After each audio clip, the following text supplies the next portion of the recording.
Ano ba yan? Huwag ka na magpautos sa kaaway. Alam mo ba, tinatawanan ka ng Diablo kapag lagi kang nagpapautos sa kanya.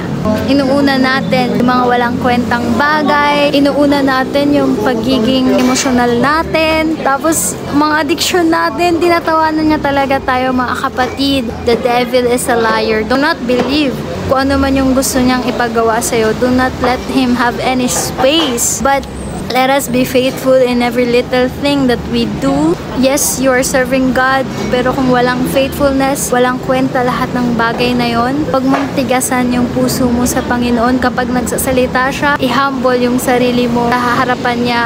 At be consistent whatever you do.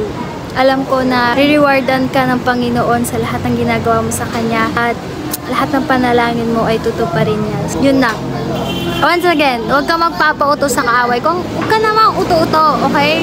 Yun lang, God bless, and Ate Kate out.